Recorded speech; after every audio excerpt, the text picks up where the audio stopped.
Hytaýda täze koronawirusyň pidalarynyň sanynyň köpelýän wagtynda Türkmenistanyň häkimiýetleri ilaty koronawirus we beýleki ýokanç keller barada habarly etmek çärelerini geçirýärler.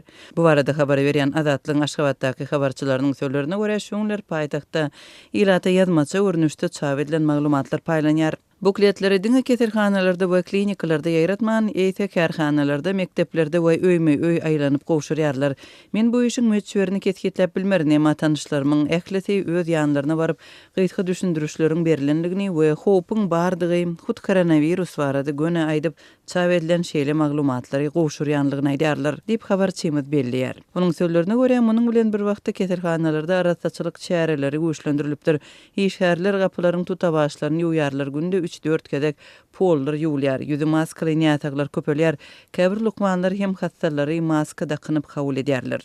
Azatlyň Aşgabatdaky ýene bir habarçynyň sözlerine görä paýtagtda beýleki ýokanç keselleriň, hususan da gripiň we hepatitiň ýaýramazlygy üçin zerur çäreler barada ilata düşündürüş bermek boýunça ýygnaklar geçirilýär. 9-njy keselhananyň lukmanlary 10-njy etrapçanyň mekteplerine baryp grip we hepatit, elleriň arasaçylygy barada gürrüň etdiler we mekteplerde çağılary maska dakynmagy ruhsat berdiler diýip habarçymyz aýdýar. Azatlyk radiosynyň habarçylarynyň bellemegine görä häzirki wagtda Türkmenistanyň paýtagtynda we vilayetlerinde medisina maskalary we viruslara garşy dermanlar tiz gutarýar. Dermanhanalarda dürli derman gytçylygy dörýär. 10 fevralda Hytaýda koronawirusyň ýogulanlaryň sany ýene köpelip 900 adamdan aşdy. Hytaýyň hökümeti karantin çärelerini elan etdi we infeksiýanyň ýaýramazlygy üçin tutuş şäherleri üzgünleşdirdi. Türkmenistan koronawirusa garşy çärelerini bu keseliň Hytaýda ýüze çykmagyndan bir aýdan gowrak wagt geçen soň elan edipdi we Pekin bilen howa gatnawyny wagtlaýyn toktadypdy.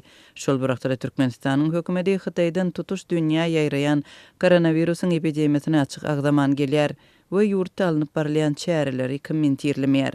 Azatlyň Türkmenistandaky habarçylarynyň we garaşsyz media teýgiçleriniň maglumatlaryna görä, ýurda Hytaýdan baranlaryň şol sanda studentleriň hem tövdegärleriň ýerleşdirilýän karantin zowluklary döredilipdir. Häkimiýetler karantin ýerleriniň bardygy, olaryň nerede ýerleşýänligi, şol ýerde taklanýan adamlaryň sany we ýagdaýy barada dymýarlar.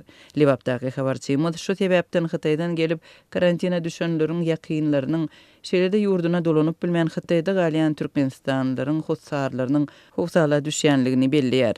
Karantinda taklanýan studentleriň genatalary alasarmak we aladaly ýagdaýda üstesine ýüzlerçe student ýurduna gaýdyp bilmän Hytaýda galýar. Reisleriň ählisi ýatyryldy diýip habarçymyz aýdýar.